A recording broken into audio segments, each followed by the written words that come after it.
संत बोले, बेटा नहीं, तू अपनी माँ का इकलौता बेटा है। तेरी माँ हमारी कितनी सेवा की, अब तुझे हम अपने साथ ले जाएंगे तो तेरी माँ जीवन भर हमको गाली देगी कि जैसे तैसे तो एक लौता पुत्र था, उसको भी बाबाओं ने उठा करके ले गए। इसलिए बेटा, या तो तुम अपनी माँ की आज्ञा लेकर के हमारे पास आओ, माँ आज्ञा देती है तो तुम्हें अपने साथ रखने में हमें कोई आपत्ति नहीं है, और माँ की अगर यदि आज्ञा नहीं है तो माता जी जब पधार जाए, जब माता जी स्वर्ग सिधार जाए तब हमारे पास आना। अब महाराज, जब तक माँ की सेवा करो, संतों ने ऐसा नारद जी को उपदेश दे दिया। और संतों ने बोला, हम तुम्हें मंत्र दिए देते हैं, घर में बैठकर ही भजन करो, घर में बैठकर ही भजन करो। नारद जी कहते हैं, व्यास जी, मैं जानता था कि मेरी माँ मुझे कभी घर छोड़ने की आज्ञा नहीं देने वाली, इसलिए माँ से मैंने कुछ नहीं कहा और महाराज जी से मंत्र लेकर के चला आया।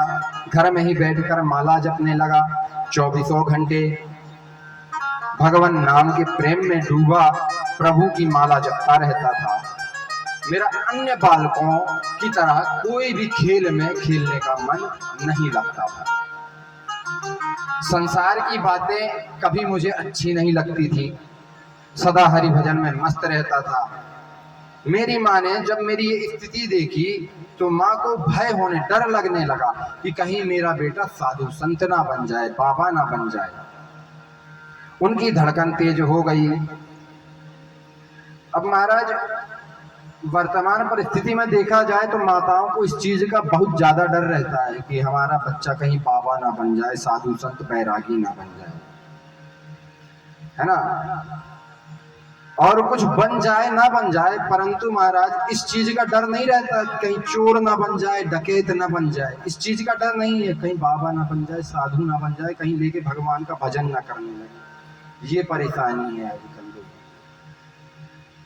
इस चीज से परेशानी नहीं है, चोर बन जाए तो बन जाए कहते हैं, डकैत बन जाए तो बन जाए, लेकिन महाराज महात्मा नहीं बनाना, साधु संत नहीं बनाना। अब महाराज,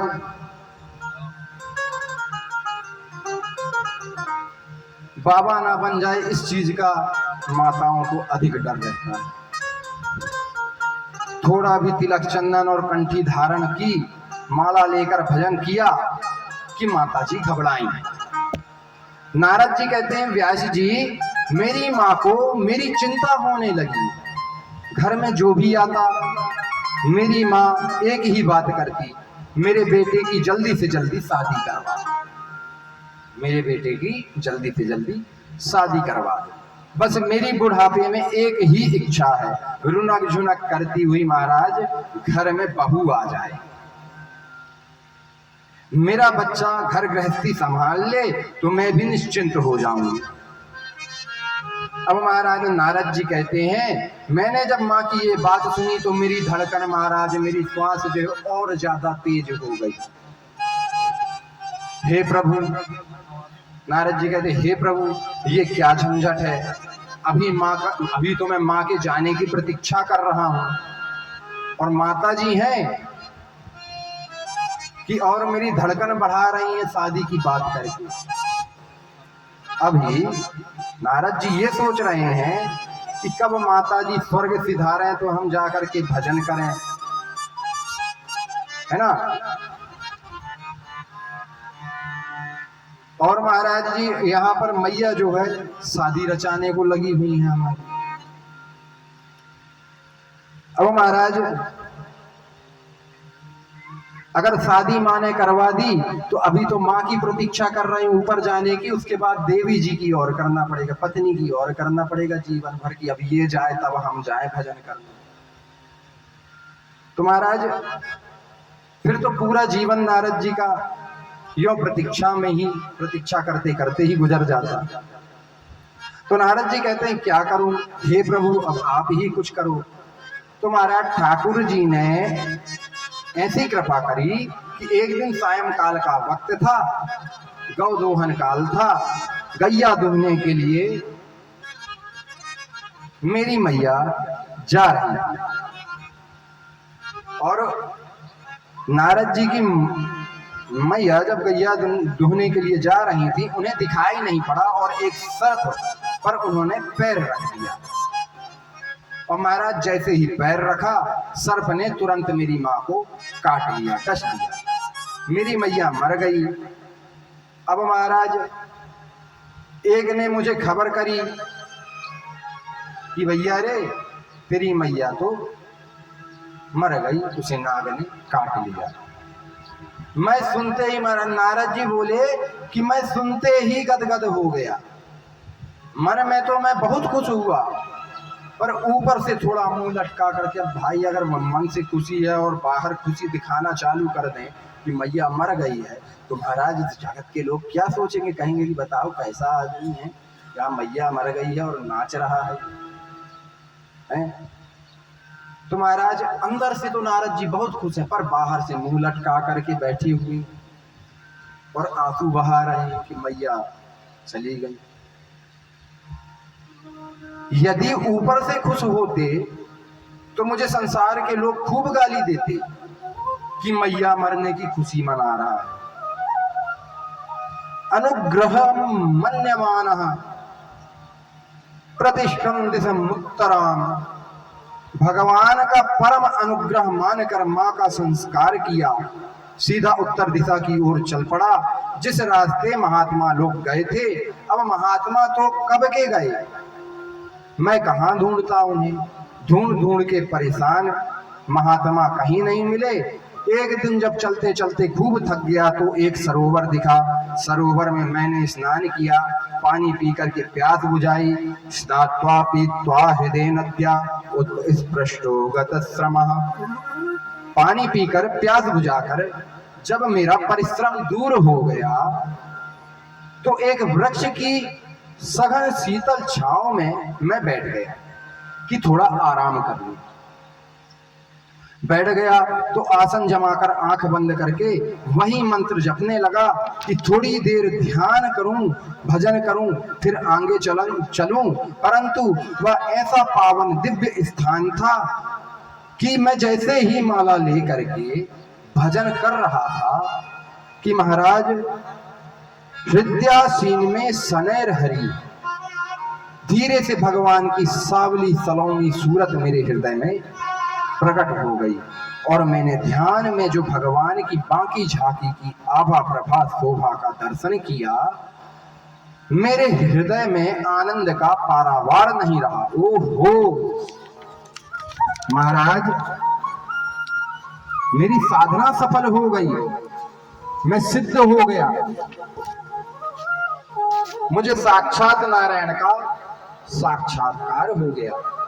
मेरे आनंद का महाराज ठिकाना नहीं रहा और उस आनंद के सागर में गोता लगा रहा था कि अगले ही क्षण वह छवि गायब हो गई। अब महाराज मेरे को बड़ी घबराहट हुई। नारद जी बोले कि मुझे बहुत घबराहट हुई कि दिखते दिखते अचानक भगवान कहाँ भाग गए।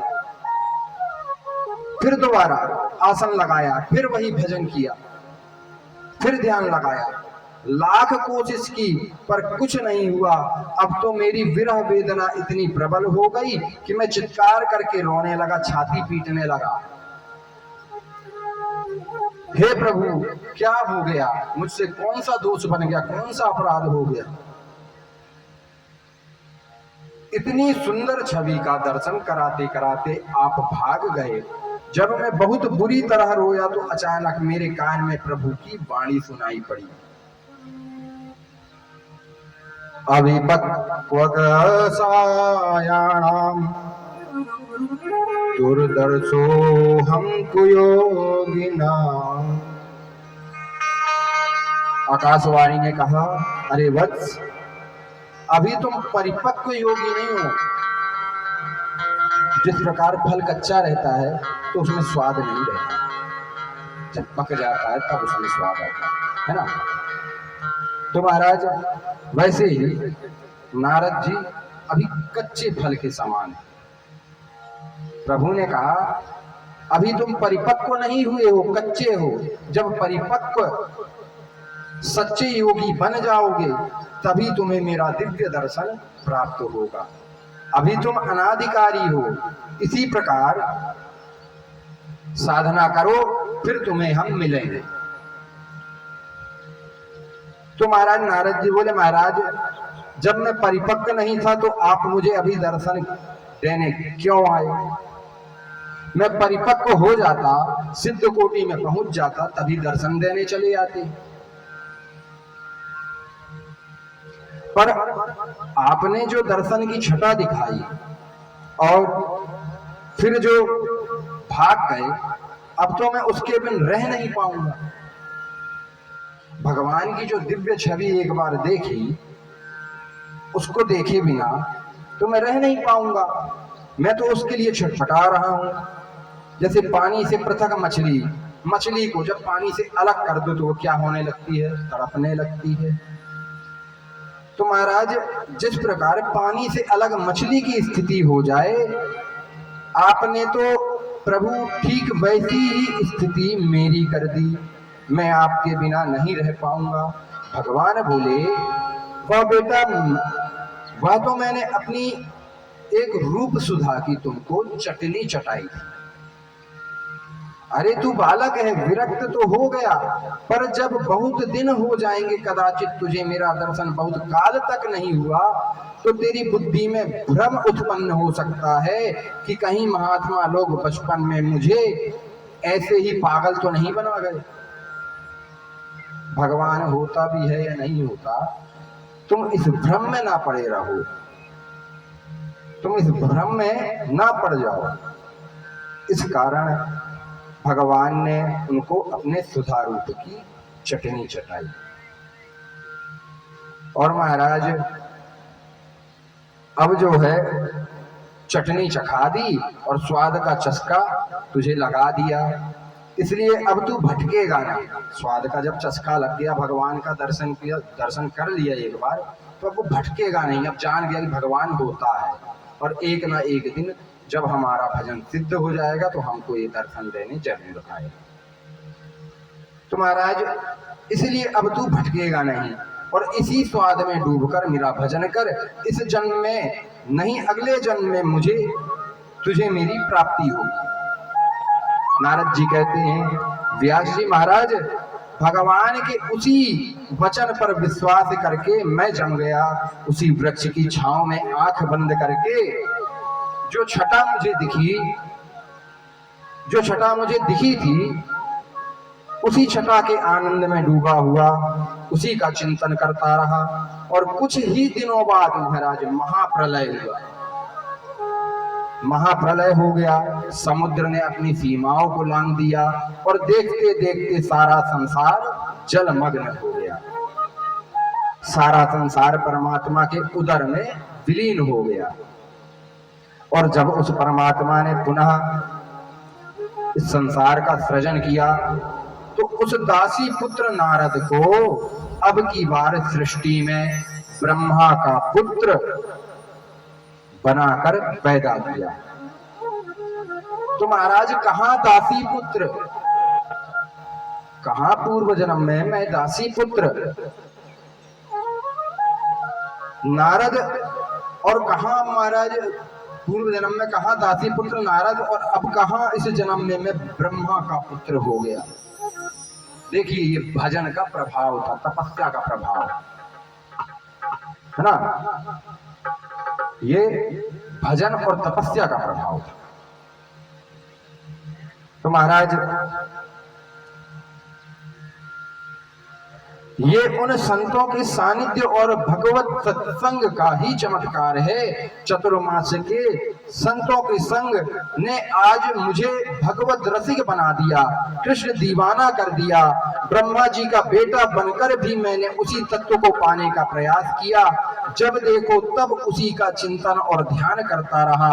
संस्कारवश भजन करते करते यदि इस जन्म में ब्रह्म साक्षात्कार ना हो, भजन करते करते अगर इस जन्म में ब्रह्म का साक्षात्कार ना हो पाए और शरीर छूट जाए, तो अगला जब जन्म होगा तो बाल्य अवस्था से ही वह संस्कार तुम्हारे जागृत हो जाएंगे। जो काम पूर्व जन्म में अधूरा रह गया वह इस जन्म में फिर वही से प्रारंभ हो जाएगा। नारद जी कहते हैं उसी प्रकार जन्म जन्मांतरों के संस्कार फलीभूत हुए हैं कि मैं भी अपने प्रभु के गुण गणों का गान करते हुए उनका भजनानुरागी बन गया और उन्हीं के गुणों का गान करते हुए नाचने लगा। आइए हम भी थोड़ा प्रभु का गुणगान कर लें। हो गोविंदा